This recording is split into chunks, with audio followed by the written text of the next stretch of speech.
Nah, teman pintar masih menonton episode Agile Organization kan? Tapi pengen tahu nggak sih pendapat tim SPG Diskon mengenai Agile Organization ini? Yuk kita dengerin pendapat mereka.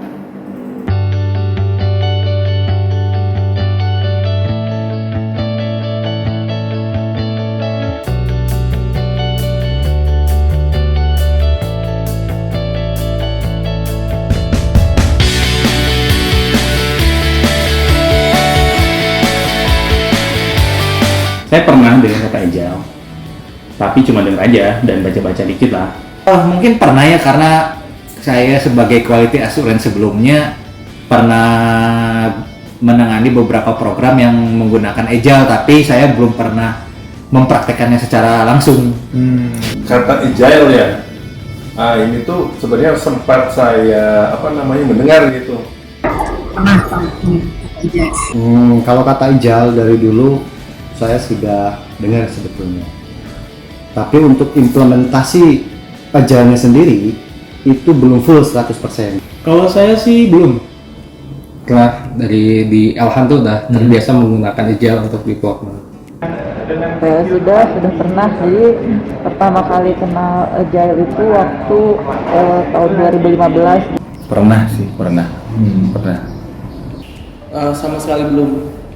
Kata agile sudah pernah, kata agile. Cuman untuk mengenai agile organization ya baru kemarin aja waktu diskon kita pendengarkan.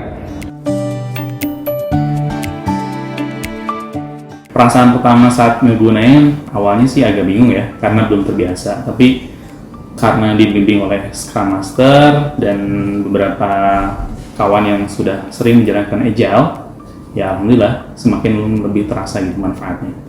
Sebenarnya saya dulu agak antipati terhadap agile karena apa sih agile kok jadinya bikin nggak sesuai dengan workflow yang atau alur kerja yang udah pernah kita kerjakan nih di divisi Bangtek sebelumnya. Tapi setelah mencoba mempraktekkan kayaknya kok enak ya, karena komunikasi yang saya rasakan itu komunikasi penting sih. Jadi di situ bukan organisasinya yang saya rasakan, tetapi alur komunikasinya itu menjadi semakin mudah gitu. Terutamanya sih koordinasi ya. Jadi misalnya kita satu subbab, kita koordinasi. Nah, kita lebih fokus di koordinasi tersebut. Utamanya sih itu. Kalau dalam kerjaan palingan misalnya kita ngerjain satu hal, nah itu selalu fokus sama satu hal itu. Jadi kan ada beberapa pekerjaan yang atau list yang belum selesai nih, ya. Tapi kita fokus dalam satu hal itu. Kuncinya situ sih. Kesan-kesannya tuh dengan menerapkan agile tuh jadi lebih kolaboratif ya. Jadi lebih sama-sama saling mendukung gitu ya. Terutama kan di situ ada tas-tas yang harus dikerjakan, ada deadline gitu. Tapi itu tuh sama-sama saling termonitor gitu. Memang ada lead-nya yang monitor satu-satu bagaimana. Terus nanti di situ saling backup lah ya, bagaimana gitu. Seneng sih, happy. Karena ngerasanya lebih nyaman aja, tuh pembagian kerjanya juga jelas gitu sih. Semuanya itu udah diestimasi dari awal apa yang bakal kita kerjain, jadi nggak ribet sendiri gitu sih. Agak kaget ketika mendengar atau menggunakan agile itu, karena berbeda dengan sistem sebelumnya yang diterapkan gitu. Sangat membantu dalam pengembangan sistem atau di proyek kan. Agile kan mengharuskan untuk continuous improvement ya. Improvement. Nah ini pas untuk di lem. Tim kita tuh serasa lebih fleksibel gitu. Lebih fleksibel, jadi segala perubahan yang ada itu lebih cepat kita untuk responnya dibanding dengan model-model organisasi yang masih bersifat tradisional.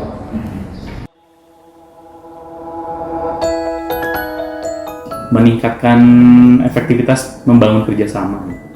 Awalnya saya juga bingung ya ketika diminta untuk mengkoordinir tim diskon. Kalau misalnya saya pakai cara konvensional, kayaknya agak susah nih bisa membangun sampai sekarang gitu, yang lebih solid. Jadi itu nih manfaat yang paling saya rasakan adalah ketika ngebangun kerjasama dan di dalamnya orang-orangnya berbeda. Tidak, bahkan saya beberapa orang di tim diskon ini sebelumnya belum pernah ngobrol sama sekali, tapi dengan adanya Agile ini saya sangat terbantu sekali dalam membangun kerjasama di tim diskon ini. Kan kita selama ini di FWP itu kesulitan berkomunikasi satu dengan yang lainnya. Nah, dengan adanya Agile ini yang saya rasakan komunikasi itu akan lebih mudah dan kita satu tim lebih terbuka terhadap masalah-masalah yang dihadapi gitu. Nah itu setidaknya menghilangkan barrier kita untuk mengeluarkan pendapat. Ketika pendapat kita, aduh ini kayaknya pendapat saya ini kurang nih. Saya takut kalau misalkan mengeluarkan gitu, takut jadi negatif pemikirannya, takut dimarahin atau segala macam. Dengan Agile itu hilang. Pekerjaan lebih terorganisir karena lebih terikut juga untuk pekerjaannya dan juga bisa lebih saling membackup satu sama lain untuk dalam bidang pekerjaannya. Karena pekerjaannya itu yang kerjaan itu tim, nah jadi itu nggak terfokus ke satu orang. Pekerjaan A itu tim yang lain juga tahu. Jadi misalnya orang tersebut tidak ada, kita tidak tergantung sama orang tersebut, bisa dijawab oleh timnya yang lain gitu. Sangat cocok gitu ketika ada perubahan-perubahan yang cepat dari klien gitu, dari klien. Karena Agile kan ada misalnya kalau di Scrum ada sprint kan kita ada review, ada retrospective ya di sini, jadi tahu kalau ada perubahan bisa didiskusikan di sana. Pas sprintnya per 2 minggu, dapat ada perubahan bisa per 2 minggu untuk terjadi perubahan. Dengan penerapan Agile itu lebih cepat juga kita meresponnya terhadap perubahan tersebut. Pertama itu ada di masalah komunikasi antar tim, kemudian kita ketika memonitoring pekerjaan, kemudian tingkat karena kita jadi komunikasinya baik ya, terus kita juga jadi berkomitmen di dalam tim itu, jadi komitmen, terus kita nggak ada silo, jadi antara anggota tim yang satu dengan yang lain itu saling nge-backup gitu. Jadi kalau misalkan ada teman-teman yang cuti atau ada teman-teman yang sakit, progres pekerjaan tetap bisa berlanjut. Kemudian yang paling terasa tuh karena timnya sudah lama, sudah kebentuk, teamworknya udah kebentuk, kita itu jadi transparan gitu ya. Siapapun misalkan ada kebutuhan mendadak seperti cuti, ada kebutuhan keluarga, itu kayak rasanya tuh jadi lebih tenang gitu. Dari situ tuh kita jadi kerja tuh jadi nyaman gitu ya, di dalam tim itu jadi nyaman. Setiap datang kantor jadinya ya bahagia aja sih karena punya tim yang mature gitu, yang bagus gitu. Yang pertama itu efektivitas dan efisiensi waktu, sehingga siapapun bisa mengambil inisiatif apapun gitu tanpa menunggu yang lainnya. Yang kedua itu lebih ke flexibility ya, artinya ketika ada orang yang berhalangan itu bisa langsung tergantikan gitu. Dan yang ketiga mungkin jadi mendapatkan knowledge baru di job-job yang diambil gitu. Jadi 3 poin itu sih yang saya cuplik. Lebih merasakan perihal koordinasi. Biasanya koordinasi via WhatsApp atau komunikasi lainnya itu lebih itu tenggelam ya, lebih chat atau koordinasi lebih tenggelam. Nah kalau Agile ini lebih difokuskan sendiri dalam hal koordinasi atau enggak dalam hal pekerjaannya sendiri. Menurut saya sangat penting ya di masa VUCA ya, volatile, uncertain, dan ambiguity itu Agile ini sangat penting. Kalau buat saya pribadi itu jadi kayak suatu kebutuhan gitu. Jadi saya merasa itu tuh penting gitu. Kenapa? Karena ketika kita udah memulai itu tuh udah menjadi bukan beban lagi ya, mungkin awalnya jadi beban gitu, beban karena kita nggak terbiasa, tapi lama-lama itu jadi suatu habit, jadi suatu kebiasaan baik yang ketika itu hilang jadi ya kita kehilangan gitu, jadi kehilangan arah gitu. Misalkan kalau dalam tim itu nggak ada koordinasi, kita jadi bingung gitu, ini tuh sebenarnya si tim tuh sedang apa gitu, prosesnya lagi apa, kemudian laporan kalau ada report gitu ya, itu penting banget gitu. Penting sih menurut aku, terutama yaitu biar melepaskan ketergantungan. Dengan Scrum itu si pengetahuan juga didistribusiin sih, maksudnya jadi di Scrum itu kan ada waktu kita ngerjakan bakal direview juga oleh orang lain, jadi setidaknya tuh ada pairing gitu, jadi yang ngerjain dan yang nge-review tuh dia memiliki pengetahuan yang sama, jadi nggak ketergantungan. Karena dengan Agile kan kita bisa lebih tim itu bisa maju bersama. Kenapa? Karena dalam Agile itu kan setiap orang itu tidak berpaku atau tidak memiliki patokan role yang khusus untuk masing-masing, tapi bisa saling mengisi untuk mengerjakan tas-tas yang lain begitu. Basicnya itu berbagai macam bidang disiplin keilmuan, dari mulai elektronik sampai dengan dari mulai back layer lah sampai dengan front layer. Nah, kita semua disiplin itu punya semua gitu. Sedangkan kalau untuk di EPP sendiri itu kan pusatnya semua engineer dari semua divisi karena disatukan semua, sehingga bisnis-bisnis yang tadi ada 5 itu di LAN itu kan ada 5 lini bisnis ya, semua engineer-nya itu menyatu di dalam EPP. Sangat penting ya kalau di sini ya. Ini kayak tadi ya, di sini perubahan requirement itu sering terjadi ya, di project itu sering terjadi. Nah, di Agile itu kita bisa bisa melakukan perubahan-perubahan itu. Terus kadang user pengen buru-buru nih, pengen lihat hasil gitu. Nah, di Agile itu kan ada continuous delivery. Nah, di sini kalau kira-kira ada user pengen lihat cepet-cepet lihat hasil. Nah, kita bisa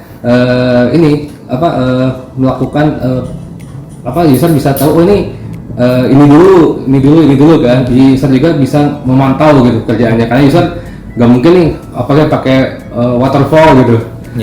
Sebulan ini baru desainnya aja, apa yang bisa dilihat sama user gitu. Dengan desain aja, dengan Agile kita bisa ngirim produk secara berkala. Kalau soal penting atau belum penting itu memang relatifnya, karena kegiatan di EPP sendiri kan beragam ya. Ada yang memang kebutuhannya memang untuk support sistem engineering untuk di fase marketing, di proyek gitu ya, untuk di after sales, terus untuk kebutuhan untuk membuat RAP, dan sama satu lagi tuh yang untuk supply planning lah ya. Nah, itu bisa dibilang penting itu sebenarnya tergantung konteks ya. Mungkin implementasinya akan diterapkan seperti apa dan di mana dan peruntukannya untuk apa. Jadi baru kita bisa melihat tingkat urgensitas kepentingannya. Bagi saya penting, tapi kalau untuk beberapa orang yang belum mengenal, pasti masih tanda tanya. Mungkin kalau saya sih lebih ke ini ya, being agile. Jadi kan kemarin Pak Billy juga sempat menyinggung sedikit, doing agile itu berbeda dengan being agile. Kalau saya sih untuk di EPP ini saya lebih cenderung sih kita being agile gitu. Jadi mungkin kemasannya mungkin berbeda, itu tidak harus saklek, tapi kita udah secara tidak langsung kita sudah being agile gitu.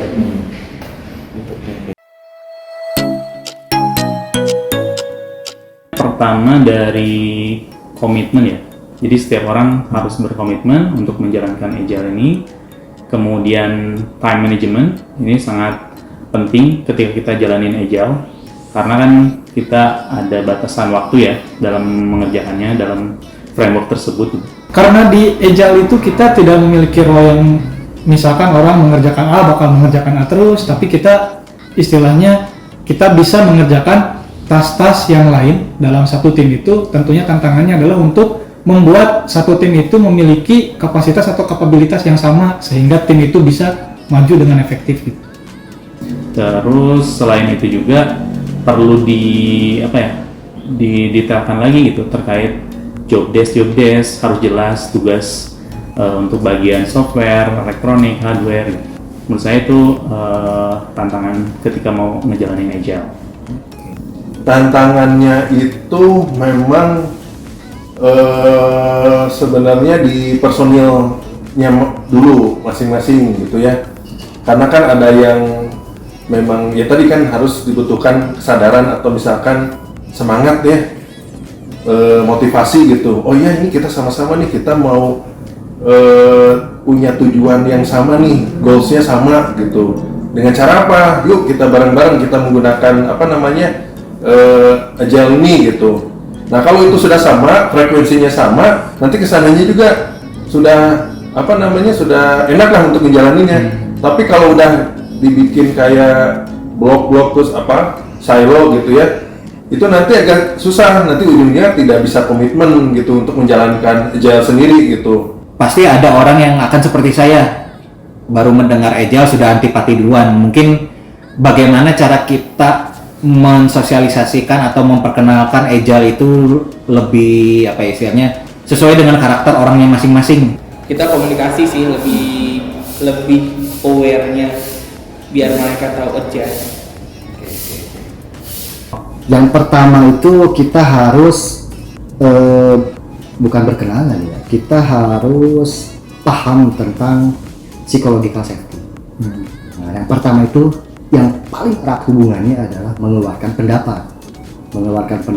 Yang kedua komunikasi, karena komunikasi itu konsep yang simple, sebetulnya sangat simple komunikasi gitu, tapi penerapannya itu sangat sulit. Karena setiap orang itu memiliki pribadi masing-masing gitu. Agile itu mengharuskan setiap anggota timnya itu bisa self manage setiap anggota timnya. Kalau anggota timnya tidak bisa melakukan self manage, itu susah dilakukan, dan orangnya tidak memiliki rasa tanggung jawab ya. Misalnya ada taksnya yang belum dia udah selesai, ada taks yang belum diambil, jadi dia nggak punya rasa tanggung jawab yang tinggi juga. Yang diemin aja itu, saya nggak ada yang ini. Jadi dia harus orangnya juga harus proaktif, orang proaktif juga gitu. Jadi nggak bisa nunggu disuruh-suruh gitu. Dia harus ngambil sih. Tantangan yang pasti paling kerasa di pertama kali adalah mindset, karena kan kita harus berpikir secara agile gitu. Nah ini mindsetnya yang kadang terasa sulit untuk mengubah persepsi teman-teman gitu. Ketika misalkan teman-teman itu sebenarnya apa gitu, ketika menerima sesuatu yang baru, apakah mereka itu mau menerima atau menganggap ini jadi suatu beban gitu. Nah itu mungkin pertama mindset, kemudian yang kedua adalah habit, kebiasaan. Karena ketika kita memulai nih ya, karena saya pakai Scrum, berarti kan ada event-event yang harus kita lakukan. Misalkan yang paling keras itu adalah daily Scrum atau stand up meeting tiap pagi gitu. Itu kalau yang nggak terbiasa itu akan menjadi beban gitu. Lebih baik misalkan kalau kita bisa hadir, kita melakukannya secara berdiri atau disebut juga stand up meeting, atau kalau misalkan kita izin atau kita lagi PJ gitu, kalau lagi itu dinas, pokoknya lagi nggak ada di kantor, tetap kita harus laporan. Nah itu merubah kebiasaan yang kayaknya tuh agak sulit gitu ya. Perlu pembiasaan sih yang jelas. Jadi pas awal-awal juga, pas awal gabung ke tim Dataling, jadi mengenal Scrum tuh saya tuh juga meeting nih.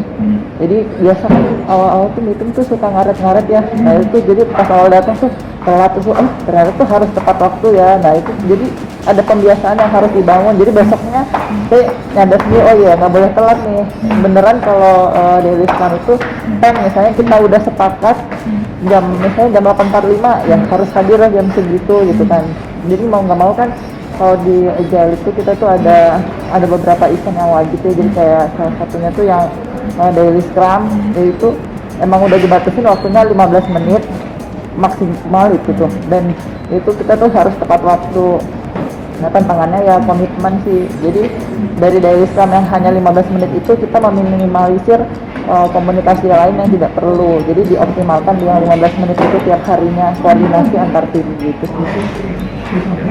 Kembali lagi kalau saya lihat pertama ke visi misinya dari organisasi dulu atau divisi ya. Ini seperti apa yang diharapkan outputnya.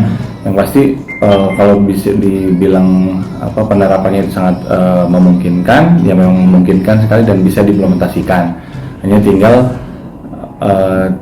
tadi kita harus tahu dulu visi dan misinya supaya Agile ini tidak juga berbenturan dengan misalnya SOP atau prosedur yang ada di perusahaan gitu, yang sebelumnya mungkin agak berbeda gitu ya, sehingga ya menurut saya harus ada inline penyesuaian dari mulai visi misi perusahaan, prosedur perusahaan, dan juga target atau sasaran kerja divisi atau unit gitu ya, seperti itu. Tantangannya itu mungkin justru dari luar gitu. Kan customer kita itu kan kebanyakan dari instansi pemerintahan instansi pemerintahan itu mereka kan kalau di pemerintahan itu kan dia organisasinya masih top down ya, jadi dia saklek gitu ya, jadi atasan dari atas ke bawah gitu. Bisa tentunya, dan menurut saya harus. Karena kita sendiri ya di EPP ya itu ada volatile, terus ambiguity, banyak sekali yang saya rasakan di EPP. Jadi ini bisa banget kita jalanin di EPP, terutama untuk transparansi dan load balancing ya. Jadi setiap orang di EPP itu bisa memiliki load yang lebih seimbang. Kalau misalkan nggak pakai agile, kita nggak akan bisa lihat tuh bagaimana load setiap orang. Kemungkinan pada akhirnya akan bisa diterapkan di seluruh EPP, cuma bertahap. Jadi nggak satu EPP itu dikumpulin, tapi bisa dimulai dari kelompok-kelompok kecil dulu, terus nanti dari 2 kelompok kecil dijadikan satu dan sebagainya sampai menjadi satu EPP. Memang tidak bisa serta-merta dalam satu waktu langsung ke agile gitu. Wah, itu akan chaos. Tapi bertahap. Ada tahapan-tahapan, kita bikin tim-tim kecil untuk melakukan agile tersebut. Dari tim-tim kecil itu naik ke atas, bergabung sehingga satu EPP agile. Oke. Optimis sih, cuma ya itu harus didampingi gitu ya mungkin ya. Jadi pas awal didampingi, terus tuh mungkin jadi si tim itu memang udah ada kemauan dari diri sendiri buat berubah gitu. Jadi kalau misalnya mereka tidak ingin berubah ya sulit juga sih sebenarnya gitu. Jadi harus ada kemauan dari masing-masing orangnya untuk berkomitmen menjalankan si agile ini gitu. Yang pertama ya pasti karyawan di EPP yang harus tahu dulu mindset agile itu kayak gimana gitu. Ya mindset agile itu kayak gimana. Nah setelah itu didukung juga dengan penggunaan tools. Ya kalau tanpa tools juga susah ya kita manage si agile-nya, ada task mana yang belum ini juga kayak ini. Yang pertama sih itu ya mindset di EPP-nya tentang agile itu harus sama juga dengan ini, dan penggunaan tools dua itu dulu. Harapannya sih bisa gitu ya, karena kalau misalkan ini bisa diimplementasikan seperti kita ketahui di EPP itu sendiri kan ada isu-isu ya, terutama masalah komunikasi yang bilangnya saya tuh udah ibaratnya kita udah megang HP seharian megang HP, tapi kenapa masih ada isu-isu terkait komunikasi gitu. Setidaknya kalau misalnya kita menerapkan agile atau mengadopsi agile dengan menggunakan misalkan Scrum atau apapun itu toolsnya, bisa mengurangi isu-isu yang ada di internal EPP saat ini. Menurut saya sih sangat bisa ya, sangat bisa. Tinggal ya tadi agile itu secara flexibility, efisiensi itu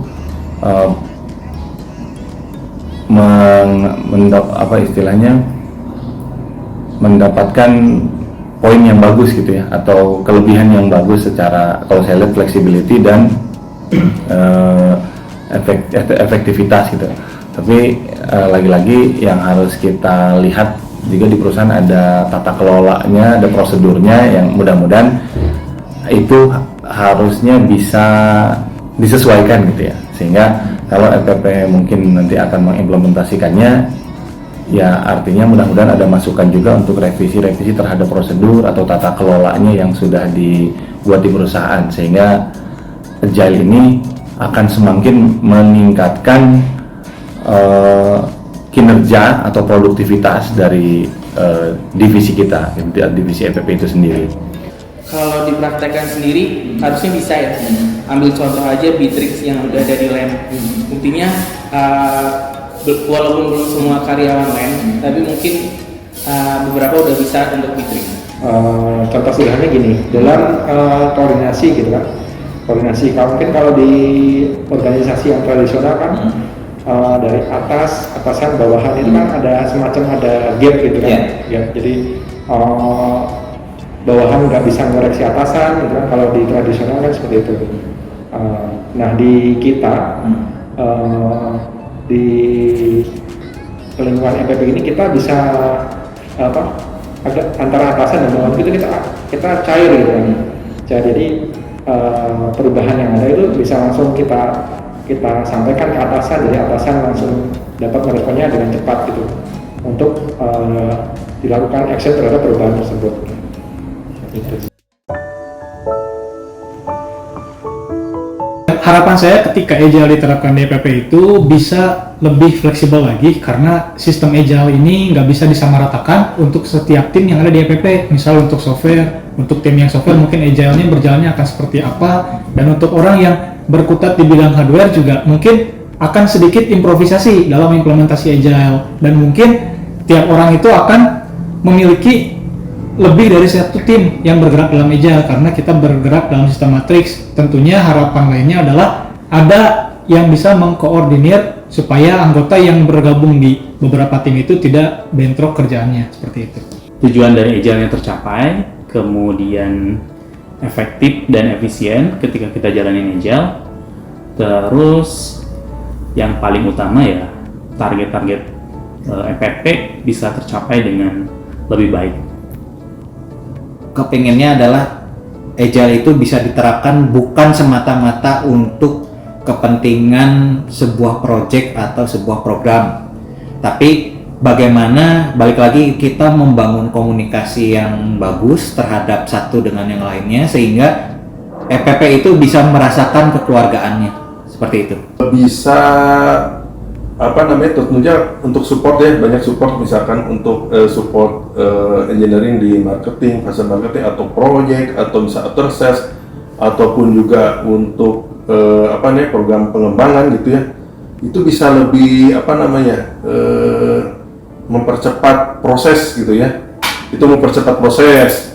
Terus bisa memudahkan kalau misalkan ada permasalahan gitu, cepat bisa tertangani. Solusinya apa nih gitu. Terus juga bisa menambah moral personil gitu. Jadi ketika orang yang misalkan ada personil yang kurang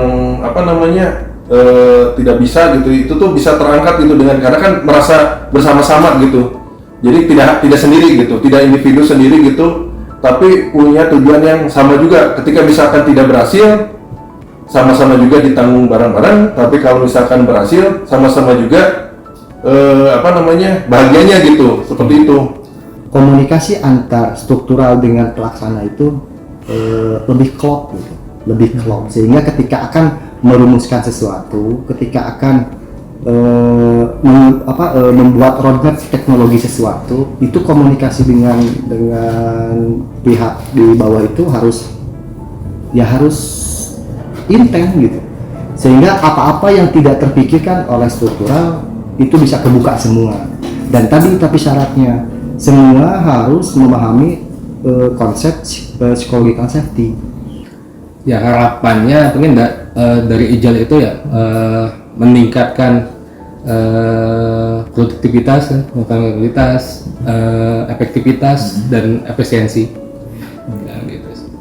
Seperti yang sudah kita ketahui ya, di EPP akan ada program internal untuk mengadopsi Agile menggunakan Scrum.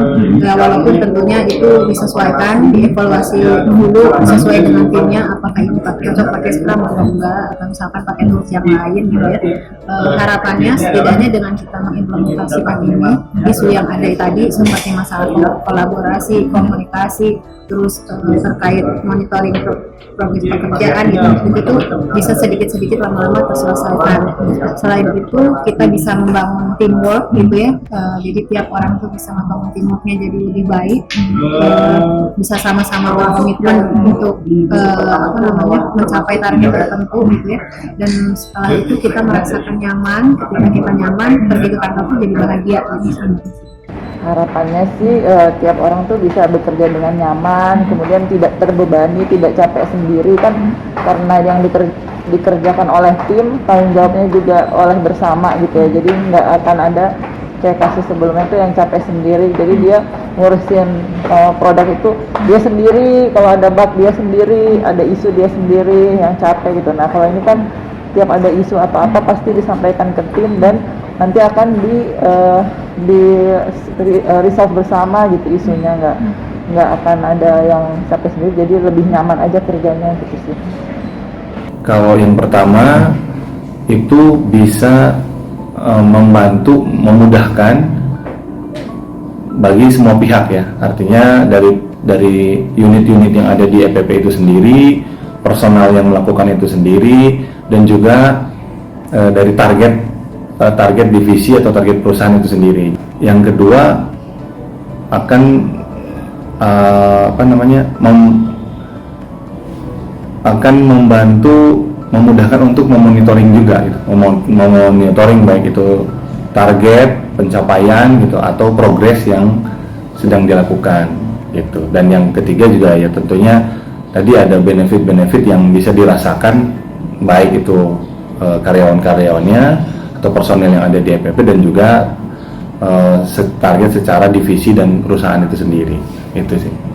Kalau diterapkan sendiri mungkin lebih mengacu ke Bitrix ya. Mungkin konsep ini kayak cuma beda nama aja tapi konsepnya sama, tujuannya sama. Jadi intinya koordinasi mengenai pekerjaan supaya terfokuskan dan terselesaikan secara tepat waktu. Jadi ketika Agile itu nanti akan diterapkan secara keseluruhan di EPP, itu nanti akan bisa meningkatkan produktivitas kita. Jadi kita produktivitas lebih meningkat.